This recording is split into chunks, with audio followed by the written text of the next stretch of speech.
All right. And hello, everybody. It is Tanika Steens, and I am your host for Mind Your Business. And tonight, my guest is Sandy Kirkman, Sandy Kirkman and her husband Bill enjoy a life with their two grandchildren. I'm sorry, their two grown children, two beautiful granddaughters, and two fairly well behaved dogs. Sandy continues to use her voice to help victims of clergy abuse, and she currently serves on the Board of Counsel Against Child Abuse. Sandy has spoken before the Ohio Senate, a Maryland court, and appeared on a local television show in Boston. Her story, Stolen Innocence, was told in a documentary produced by the Hope of Survivors. Sandy works with survivors conducting victim support conferences. She has participated on panels moderated by SNAP, Survivors Network of Those Abused by Priests, sharing her perspective from the non Catholic point of view. Sandy Phillips Kirkman is a clergy abuse victim, and now she has gone from victim to survivor advocate, and she is seeking justice plus closure to equal healing. And tonight she is going to just be talking about her story and giving some insight about the healing process and just how you don't have to be a victim and how you can survive and become an advocate. And so I'm just so thankful that she has taken the time out tonight of her busy schedule and to just grace us with her presence. So without any further ado, we will welcome her to Mindful Intentions, Nurture and Drive Your Business. So thank you, Sandy, for coming to our show. Please tell us again who you are, what you do, and why you do it. Good evening. It's nice to be here, and I appreciate the opportunity. As you said, I'm married with two grown children and two granddaughters, and right now I'm enjoying my life to its fullest. It wasn't always that way, however. I am a victim of clergy abuse by my youth pastor. Shortly after I turned 16, our church hired a new youth minister. And it was discovered once he was hired that there had been an incident of sexual misconduct in his prior church. At that time, the elders and the senior minister decided that they would forgive him. He didn't deny the accusation, but promised it would never happen again. Within 6 months of that accusation, he was kissing me in my hallway. And it's important to understand how important church was to me at that time. I started attending when I was about 8 years old with a neighbor friend of mine up the street. My parents weren't involved in church at the time. And I just fell in love with it from the very beginning. I went to church camp. I sang in the choir as I got older. I taught Sunday school. I led retreats. It would be no exaggeration to say if the doors were open, I was there. It was a place I absolutely loved. I was baptized when I was 13. And from that point on, I knew that I had a purpose for God's life, for God in my life. And I was eager to follow him. This new youth pastor came, and he was different than anyone we'd seen before. He was 30, he was married with two children, but he dressed like we did. He knew our music. He went to football games. He drove an orange convertible. He was just kind of what you'd say in the 70s hip. And people were drawn to him. He had a very charismatic personality. People wanted to be around him. They wanted to please him. So when he requested something of an adult or even a member of the youth group, everyone was willing to help because they wanted to be a follower of this man. And he made some wonderful changes in the church, and our church did grow. But there was an evil side to this man that no one knew.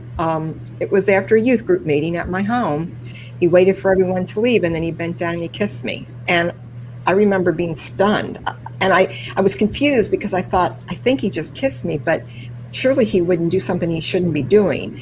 And so I kind of just set it off as, well, this is his showing appreciation for all the work I've been doing in the church, because it was the only way I knew how to process it. And at one point I even felt bad thinking that my minister, this man of God, would be doing something he shouldn't be doing. So for about a year, I would babysit for the family. His wife worked evenings. And so this gave him the perfect opportunity to set me up and to start the grooming process. We'd sit and talk about the Bible. We'd talk about different ways we can make the church grow. And none of this seemed out of line to me. This was my youth pastor. But, you know, if that had been my neighbor down the street, I think I would have said to my mom, okay, this is weird. Every time I babysit, this man wants me to stay and talk to him. I mean, I would have no interest.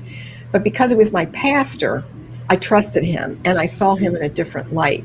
And so when I would leave after babysitting, he might kiss me, maybe he didn't. Sometimes he would hug me. It was very inconsistent, but it was enough to keep the boundaries being pushed further each time, so that I would say for about a year that took place. And then as that progressed, he got to his ultimate goal, which was to have sex with me. The abuse lasted for 5 years, from the time I was 16 until I was 21. After sex, the relationship totally changed. I was no longer this wonderful person that he depended upon. He was now controlling me. He was telling me what clothes I could wear. He isolated me from my friends, which is very, very common for abusers to do, because they need to pull their victims away from anyone that they might confide in. And so my world began to shrink, and he really was my entire world. He became violent. He hit me. He was just a very domineering, controlling man. And in my confusion and in my need to have his attention, I didn't know what else to do but to accept this behavior. And once I had sex with him, I felt responsible. I felt like it was something I did too, that I should have said no. And so I felt trapped in this relationship. And at one point, I would say after 3 years, I really did just accept it and thought, this will be my life the rest of my life until this man says it's over. And I never saw any indication that he was ever going to let it be over. Now, it ended because 2 people in church became suspicious and followed him one night and found us in a hotel room. He was called in by the elders. He gave his version. I wasn't asked any questions. No one asked me anything about what was going on. The whole narrative was written and told by him. He was forgiven. He was moved to the next church. He was given a going away party and moved to the next church. A few months after he left, I was called in by the elders and told, because of my behavior, I was to leave the church. And I was devastated. I loved that church. And I say to this day that the reaction of that church and their response to me probably had more of a lifelong effect on me than the actual abuse itself. And so I was totally disconnected from God. I didn't have a church. I felt ashamed. I felt guilty. I carried that for 27 years. I never told anyone. My husband didn't know. My close friends didn't know. It was a burden that I carried for 27 years, feeling guilty for something that I had done, that I'd had an affair with a married man who was my pastor. And then one day, there was a trigger factor that sent me over the edge, basically, and forced me to have to look at my past and deal with what was done to me. And it was through that process of learning about clergy abuse and the words grooming and manipulation, all of those things, I began to understand that he had no right to do what he did to me. He was my pastor. He was my spiritual leader. And it was his responsibility to maintain boundaries under any circumstances. I never pursued him. I never wanted that relationship. But even if I had, it still would have been his place to maintain those boundaries. And so he wasn't a shepherd. He was a wolf in sheep's clothing is what he was. He went to the next church, committed misconduct again. She was a little bit older, in her 20s. He went to the church after that. He had a history of this kind of behavior and continued to be hired by churches. So for 27 years, I kept this secret until I was able to finally tell someone. And it was one of the hardest things I've ever had to do. I could not get the words out that I was sexually abused by my youth pastor. Because for so long, for those 5 years, he kept telling me, no one's going to believe you. You're going to be blamed, and it's your fault.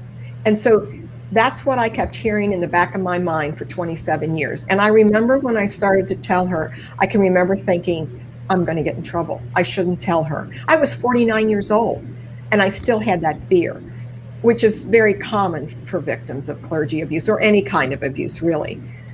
I then found an investigator to find him. I wanted to confront him. And so 27 years later, I confronted him. He was still pastoring in a church in Alabama. I was disappointed in the confrontation. I wanted him to really be remorseful and to understand what he did to me. He totally changed my spiritual life. Church that was once a place of joy and peace for me is now a place of conflict and pain. I have a very difficult time with church. I was a person who took my Bible to school every day in high school. I carried my Bible to school with me. For 27 years, I never opened it again. I couldn't do it. It was just too many trauma remembrances for me. And so I had this total disconnect for 27 years. So then I found the Hope of Survivors Ministry and began volunteering for them. And it was through working with them and working with other victims that my healing really started to begin, and that I was able to understand, what was really done to me. It didn't happen to me. It was done to me by someone I should have been able to trust. Absolutely. Absolutely. I mean, that is so compelling, and it's heartbreaking because, when we are young, we have a young mind and we don't know things as a young person that we know when we're older. And sometimes when something happens to us when we're younger, we're trapped in that mind frame.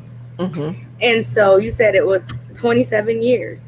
So Right. for 27 years, you were in a 16-year-old mind frame, because I read on your page, I read over some things, and it was just like, I'm looking at this as a 16-year-old girl. And when we're 16, we think we know things Right. that we often find out later that, wow, I was Yeah. young and stupid.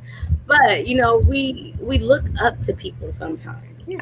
And we trust them. Yeah. And I needed the attention. And he was, that's the other thing people need to understand about these men, sometimes women who pray. They look for vulnerable people. They're not going to look for someone who's strong emotionally.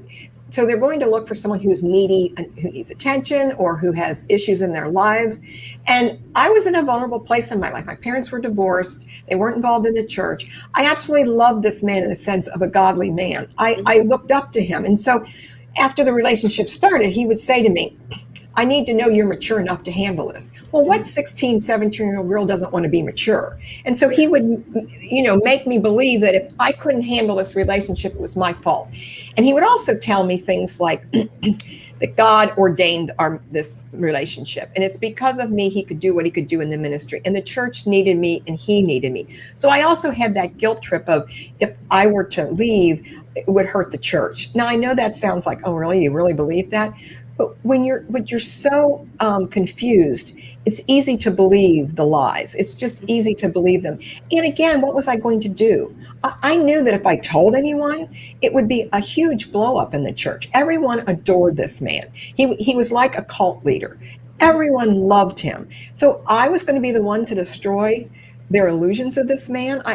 And I didn't want them to know that about me. I mean, I would be exposing myself. I didn't see it as abuse. I saw it as that we were having an affair. And after, like I said, after 2 or 3 years, I finally just accepted it. And there wasn't any question in my mind that I'd ever tell anyone or that it would ever end until he said it would end.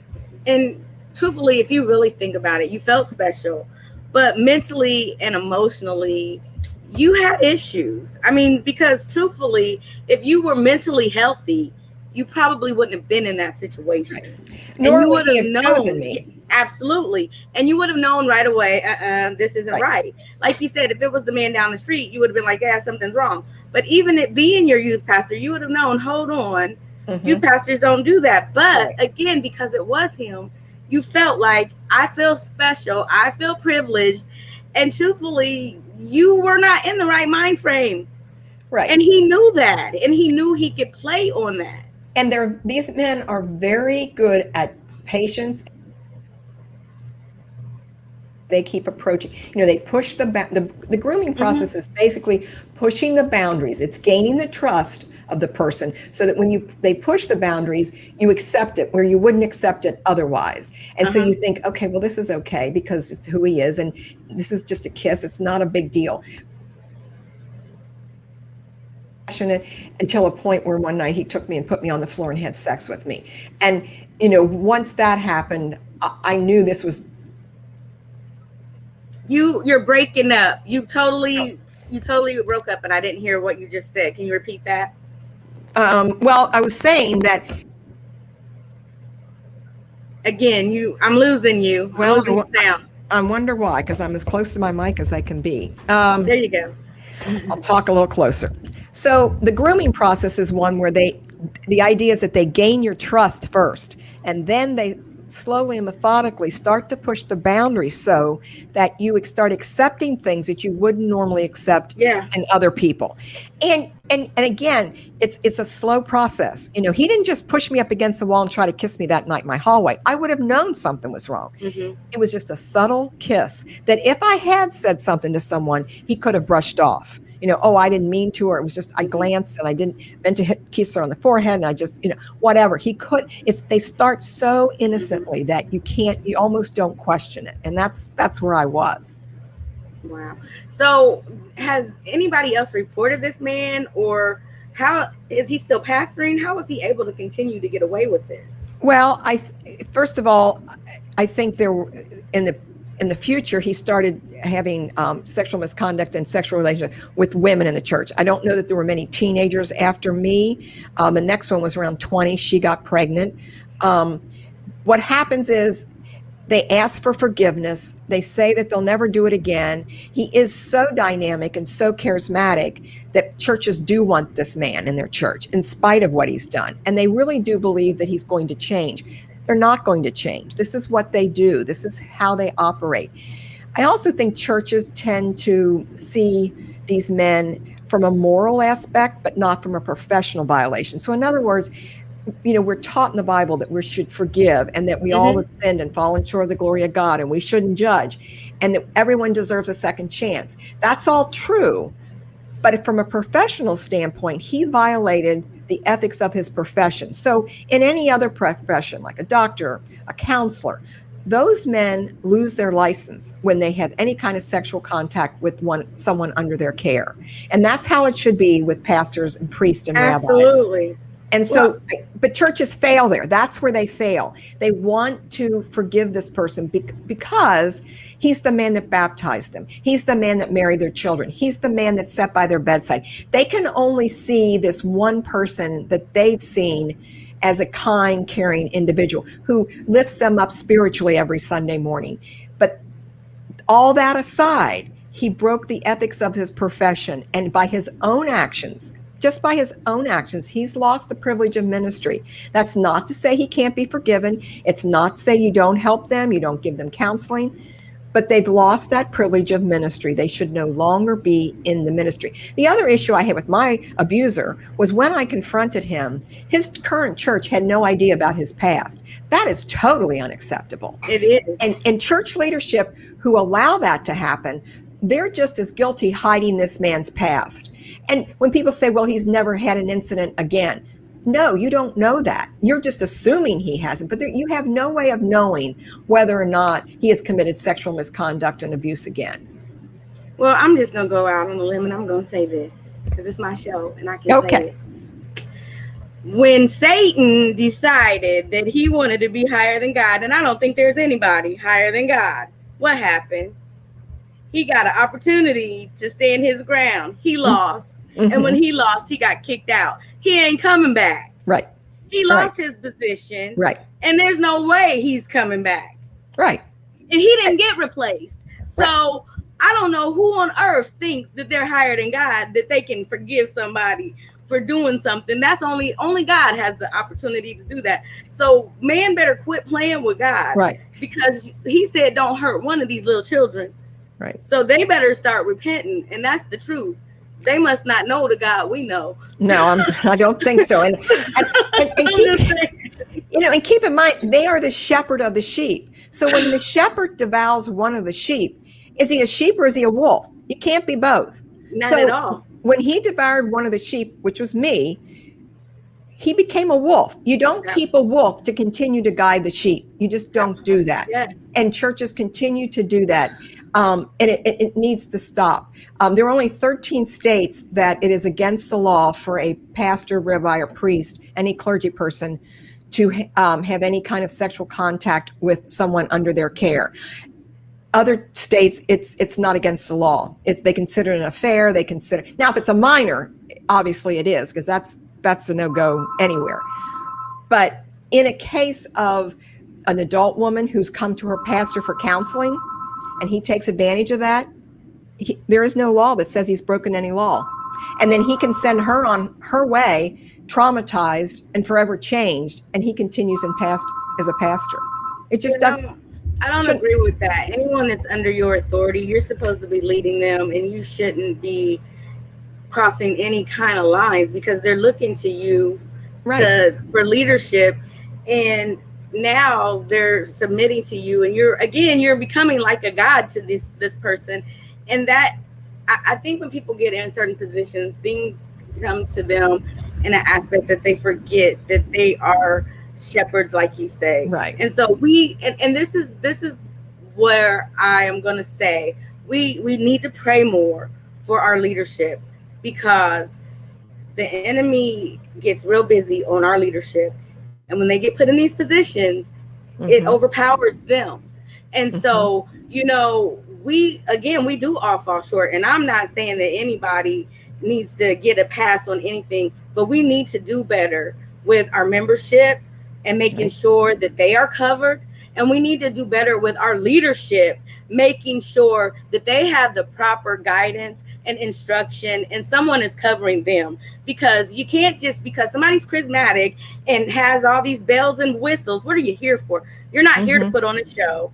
Right. You're here to bring people to God. You're here to win souls. You're not here to lose one. And if you lose one, you've already messed up your job. Right. And so you need to be removed. I'm not saying that even you need to be removed from the church, but you need to be Right. removed from that position, because you need some help too. You're Very not well meant to said. lie, Very well said. I mean, really, that's exactly point on. And I Yeah. mean, we all fall short, and we all church is a medical place for the sick. That's what Right. we go for, because we all need a healing. But But you don't need your leader taking advantage of those yes, and if vulnerabilities. you go to the hospital and your doctor is sitting Right. there needing heart surgery, how is Mm. he going to operate on you? Right. It's Right. not going to work. Right. Right. He needs help. So, I mean, now everything that you've had to deal with, it takes someone that has went through something to be able to stand up and talk about it. And I don't even say it takes courage. It takes wisdom. Mm. Because if you didn't have the wisdom, because that takes understanding to Correct. come back, because you can tell that it's not even about forgiving him. It's understanding who you are in Christ, because it's not about the church anymore. Right. Correct. It's if you don't ever enter another church building again, you know who Christ is within you, and that's the wisdom to be able to stand here and say, because of God, you're able to be where you are now. And he allowed me to let go of the guilt that I unnecessarily carried for 27 years. It wasn't my guilt to carry. Any shame and guilt should have been squarely on him, but I carried it. But now I'm free of that. And that doesn't mean I don't have trigger factors throughout my life. I do. I just had one actually today that was not very pleasant, but I now know why they're there, and I can process them, where before they just sent me over the edge and I didn't know what to do with them. So, there's healing is possible. That's what I want to tell victims. Healing is possible. And your spiritual life may not be what it was prior to the abuse. Mine certainly has changed. In some ways it's better, but it's possible. And so I tell victims, there are three things I really want to tell victims. First of all, you need to understand it's not your fault. It was this man you should have been able to trust. So whatever happened, whatever you said or didn't say, didn't do or should have said, it's not your fault. He had all the responsibility to maintain those boundaries. Secondly, I tell them you need to educate yourself. Learn the terms of grooming, manipulation, gaslighting, because once you understand how you were manipulated and how you were gaslighted, that begins to open your eyes to understand why you responded the way you did. Because when victims are being gaslighted and groomed and manipulated, you're only able to respond with the coping skills you have at the time. All of us can look back and say, oh, I could have done something differently on this or that, but that's not who you were at that time. At that time, it was all you could do is to respond the way you did. And finally, I really emphasize this, and having kept it inside for 27 years, I understand how hard this is, but you need to talk about it. You need to tell someone. Find someone you can trust. And it may be someone outside of the church, because sometimes I found that as church people who are spiritual in their own lives want so much to grab you back into the spiritual world. And most victims aren't ready for that early on. So, when you talk about, someone will say, oh, let me pray for you, or I'd like to read the Bible for you. Those can be trigger factors for victims early on. So I try to tell Christians the best thing you can do is just listen without judgment and allow them to have that moment of maybe not believing in God for that time, or thinking that maybe God was at fault. Let them express that so that you can slowly then help them come back to a point where they can trust God. So those, I really encourage victims, because it's almost impossible to heal if you don't allow yourself to let it out and talk to someone. Absolutely. And I think for so long, and I even go back to like my mother growing up or whatever, and in a day where people didn't talk about things, or when people didn't, they looked the other way, Right. or they didn't want to, make bring shame on the family. Right. But you know what? The things that we have to live with sometimes, that destroys our character, that destroys our psyche, that we pass down to our children. Right. That is a lifetime of coming back from. We have to stop that, and we have to face it, and like you said, talk about it. And so I commend you for doing that, because there are so many people that you have lended a voice to that I can't hear you. That was one of the reasons. We can't hear you. Okay, well, can you hear me now? Yep, sure can. I can hear you. Nope. I don't know if there's this bad connection. There shouldn't be. There you go. I can hear you now. Okay. It was one of the reasons I wrote the book, because first of all, I wanted to educate people to what clergy sexual abuse was and the dynamics, and that it's not just an affair, and that the vulnerability of individuals is under the total care of this man, and they should never, ever take advantage of that. James 3:1 talks about there's a stricter judgment for those in teaching positions. And so Absolutely. That was one of the reasons I wrote the book. But the main reason was I wanted to give a voice to other victims, because while my own abuse was going on, I just have often wondered what would have changed for me had I heard someone's story at the time. I would have known I wasn't alone. I would have understood from another victim's perspective what was really going on. And so I wanted to be sure that when victims read my story, they can connect to it and understand maybe part of their own story. I mean, our stories are important. All of our stories, your story, our story, they're important to share if we can. I know not all victims have to write a book. They don't have to go on podcasts, but you never know what the impact of your story will have. And so when I wrote the book, I really wanted that to be the focus, to tell victims out there, you're not alone and you're not at fault. Absolutely. And that's why I created this podcast, because everybody does have a story, and because of people like you and myself, and actually Lois Hollis that was on yesterday, she was talking about shame and guilt, and it's amazing that you came right on and backed that up. And that's how I know that I'm right in alignment with where I'm supposed to be, when everything in the whole week lines up, and both my guests were right on target of that. And don't you think, whether you've been abused or not, don't you think we carry a lot of shame and guilt over a lot of things that we don't need to? We don't need to. Yeah. We do. And that's not healthy. And we don't need to carry those burdens. They're not our burdens to carry. Absolutely. We abuse ourselves, and we have shame and guilt over things, like you said, that we shouldn't. And it's time that we face reality, that we can let it go, and we can live in the now. And we have people that can go before us and tell their stories, and then we can come behind them and stand up. Because of them, we can. And I thank you. What ways can people contact you? I know how, but you let them know how, so they can contact you to get a hold of you for your book or to work with you. I have a website, which is simply my name, which is Sandy with a Y, Phillips, Phillips, Kirkham, KIRKHAM.com. And I encourage people who want to learn more, or victims. There's a lot of good information on my website. I think that would be helpful to people.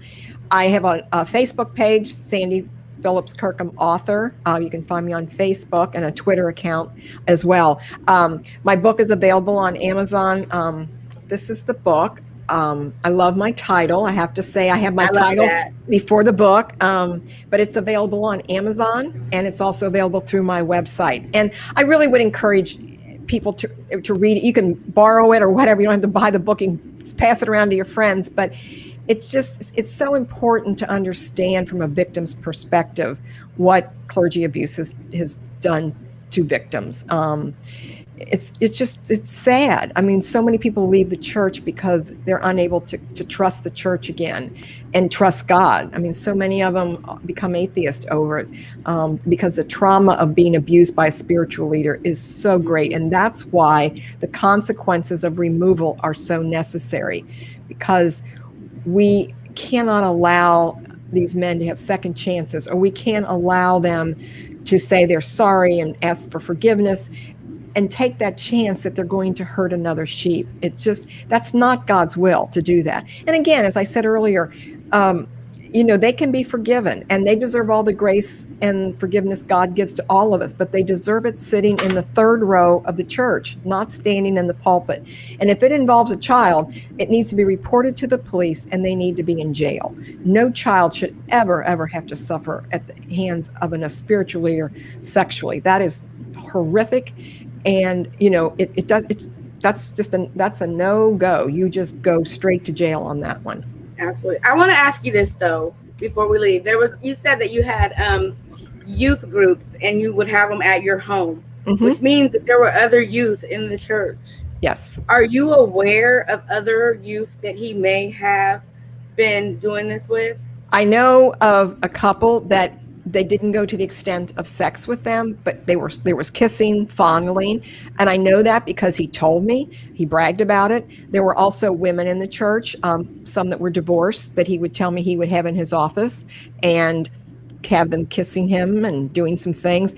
I don't know if there were others that went I think mine was the one that was his prized possession and that he controlled and that he kept tight reins on me. The other ones were just, I don't say just, but they were flirtatious, they were kissing and that kind of thing. But yes, but if that's all it is, that's still removal. I mean, the bad thing about it is this: your church is not an isolated incident.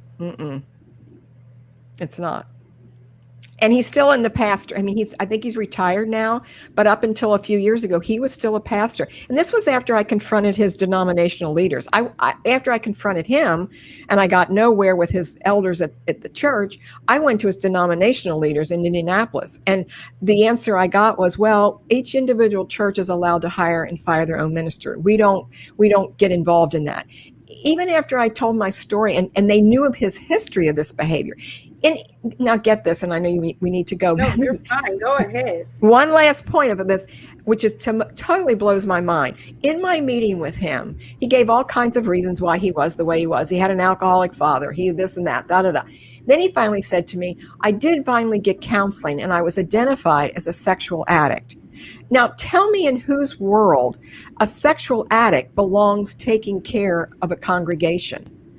That's just incredible. And here sat his supervisor listening to this and thought it was okay because God forgives people and people can change.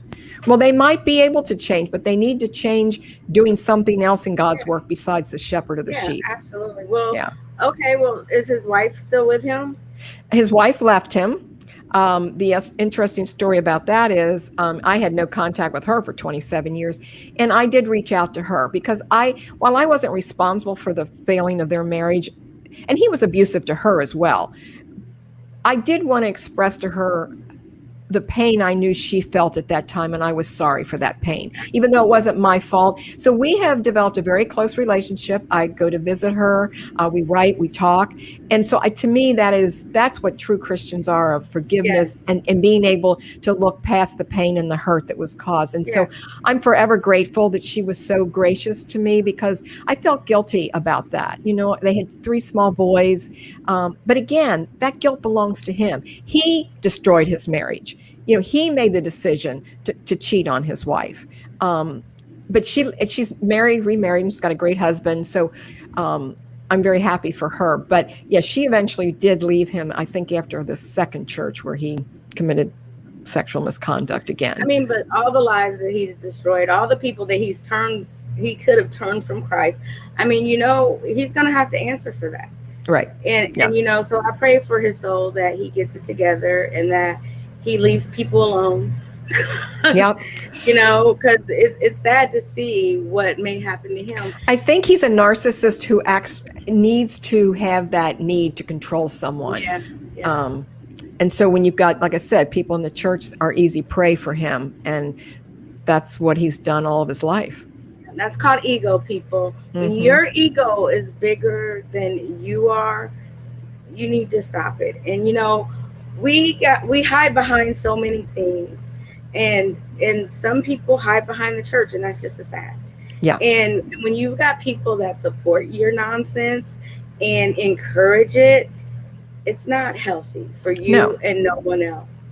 No. And someone said, that's what he's done. I do forgive, but if you continue to keep doing the same thing over again, you want to pay for what you've done. You're going to pay for what you've done. And even if, see, this is the thing that people don't understand. You're going to be forgiven if you ask for it, but you're still going to have to pay for that. There are consequences. There are always consequences for your actions. And I tell people, removing these offending pastors from the ministry isn't just about punishment. It's about safety and integrity of the church. Yes. The outside world looks at a church. No one faults a church for having found out that their pastor, their priest, or their rabbi has committed sexual misconduct. But what they do fault them for is a cover-up. They fault them for lying about it. They fault them for repenting and saying this man is repentant, so let's let him stay. That's not appropriate response. And the other thing, the victim gets lost in all this. All of a sudden, he gets forgiven. He remains in the ministry. Everyone surrounds him. Everyone supports him, and the victim's left to the side. I mean, I was totally blamed for that entire. The other thing he did was the elders said to him, well, we need to know what's going on here. And he said, well, it's only been going on for a year. It had been going on for 5 years, but they didn't matter if it was a day. No, but they didn't question him. Because here's the thing: he'd been at the church for 5 years. So I think he thought, I can be forgiven, or they're going to forgive me if they know it's just a year. But if they know for the entire 5 years I've been here, and I have fooled them for 5 years, there's no way they'll forgive me. But I think I can slide by if I say it's just been a year. I mean, I was not asked any questions. I was told where to sit in church before they could get him moved. I was told not to tell my parents. I mean, that situation was handled so poorly in every possible way. Now, to the credit, I went back to that church as well.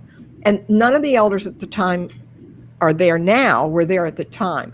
But I thought it was important for them to hear from me and what the truth really was. And they were very gracious in allowing me to meet with the elders, and they welcomed me back into the church. It was, healing for me, but I think it was also helpful for them because that was a part of their past that they still had to deal with too. Yeah. Well, I wanted to touch on something that you said, as far as how it looks at the church, how it looks like for the church. But not only that, we're there to glorify God. And people aren't looking at the church, they're looking at God. They think this is what it looks like to serve God. Right. And that's not what it looks like to serve God. Yeah, You're giving God a bad reputation. This is how you represent him. I don't want no parts of it. And I say this, and I always say it. I'm in the ministry, so I'm in ministry and I'm about to be ordained a deacon in a couple of months. And, and I often laugh and go, God, what were you thinking? Why did you call me this? And there's no backing out of it now, because I always see myself just evangelizing, and that's enough for me. But he called me to this. And I'm like, there's no way people just sign up for this. You have to be called to it. So if you are in here singing and dancing and shucking and jiving people, you better quit it, because it's not a game that we're playing here.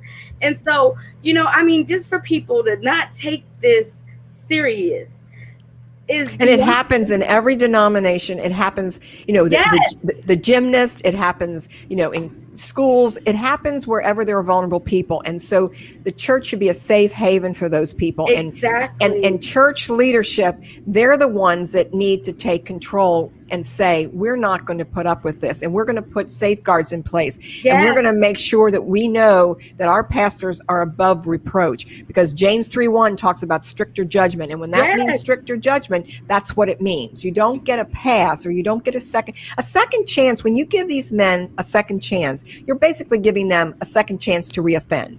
That's Yes. what you're doing. You're saying, we're going to give you a second chance, and if you do it again, well, how do you think? I mean, I was the second victim because they gave him a second chance. I suffered because they allowed this man to continue in ministry, knowing he had had issues prior coming to our church. See, and that's the thing. And I was going to say, I didn't want any parts of organized religion, but I get it. We need people that aren't going to allow this stuff to happen.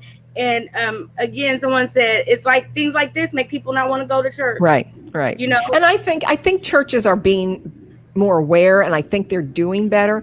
But the problem is, it's really difficult to police one of your own. So it's really hard when that pastor that you have loved, who has done all these wonderful things in the church, makes a mistake. They call it a mistake, or he fell from sin, fell from grace. He sinned. Well, yeah, he did that, but he also broke the ethics of his profession. Yes. And so he's lost that privilege. And he made that decision. That night when my abuser decided to kiss me in my hallway, he knew at that moment he was risking his ministry, and he took that chance. Absolutely. And so it didn't matter anymore. No. And again, I am so grateful that you were able to have a breakthrough and to break that off of your life, and you no longer live underneath the guilt and the shame. You were able to go on and to have a family, to have beautiful grandchildren. And I hope that you are not living in worry and fear of what is going to happen to them, and that you are able to live a healthy, prosperous life knowing that they can be safe. And I do. And I'm very grateful for the life that I have, because sadly, can't hear you. Well, many victims don't come out on the other side as well. Some victims, it's suicidal, they're alcoholics, they move from relationship to relationship. Abuse traumatizes you to a point where you have no self-esteem. You feel like you're not worthy of love, and so you self-destruct in many ways. And so I am grateful, and that's why I believe, God has given me this voice, and God has said to me, this wasn't something I wanted to do. It took me a long time before I was willing to speak out, and certainly writing the book was not in my thought pattern at all, but I really felt the need to do that. And so, I have a voice, and I need to use it. And so my prayer is that I do help someone else, because you're not alone. And this is sad to say, but it happens more than you'd think. And we just need to stop. We just need to stop it. Yes. Well, I thank you so much for your time. And I thank you for sharing your story. If there's any last minute remarks you'd like to say, go right ahead and do so. Well, again, I'm just thankful for this opportunity, because I think we cannot solve the problem as long as we don't talk about the problem. And we need to talk about it, and talk about it in ways that we can find ways to respond appropriately to pastors, the offending pastors, and respond appropriately to the victims and support them. And I encourage anyone who's interested. There are, many websites out there. My book has a list of websites in it. Educate yourself, whether or not you're a victim or not. Educate yourself so that you can see the signs of an offending pastor and be aware of the damage it does to victims, so that you're able to help other victims. Absolutely. I really, truly appreciate you for coming on tonight. Well, I wanted to add one more thing, because I don't think that we even get this. If we're not reporting this and there's no record of it, it doesn't matter how many background checks we do. Right. It's not going to show up. Nope. Exactly. And that just dawned on me, because I know that we do background checks in our church, but it's not being reported, and we're just passing them along to the next church, and it's not being reported then, so I want to speak to the people. Thank you for coming tonight. And yes, respond appropriately. Say something. Find someone that you can trust, that you can talk to, that you can let them know what is going on. Even if you've engaged in something and you believe that it is your fault, you have to speak up and you have to say something, because anyone who is placed in authority over you is supposed to be leading you Hmm. to the right place Right. and not astray. They are there to guide you into a place that is safe, into a place that is going to ground you, and not in a place that is going to make you feel shame or guilt or unworthy. And if you feel that in any aspect in a place where you should feel safe, then there is something wrong with the picture. And you need to let someone know. Don't Exactly. feel ashamed and don't feel guilty, because you have done nothing wrong when you have been put in a position of someone that has power over you. Absolutely. Anyone that has authority has a position to do the right thing no matter what. They have an ethical and moral responsibility to do the right thing. So, if something has happened to you, you are not alone. You do not have to be alone. Stand up and speak out. It's okay. Someone will help you. There are people there for you. And this beautiful young lady, Sandy, she knows some information that can help you, because it has changed her life. And she was brave enough to come on here. She's telling her story and she's sharing it because she doesn't want anybody else to live or suffer for a day, and she went for Right. 27 years. Yep. So you don't have to suffer for one day, because she has the tools that can help you to be in a better place. So thank you for joining us tonight. If you have any questions or comments, you can DM me or reach out to Nika Elsteins at yourfullmindlife.com. Also, you know that we'll put a link for Sandy on our website as well, so you can reach out to her. But Well, she is so easy to find. All you have to do is Google her and she pops right up. I'm telling you, she's out there. She's a hot commodity right now. So get in touch with her if you need some help or if you just need some more information. Other than that, remember, you were created with a purpose. So go ahead and be great. Tasha and Ty, thank you so much. I love you guys for watching, and whoever else was out there watching, I appreciate you so much. And we will see you again next time on Mind Your Business. Have a good evening and be great. Thank you.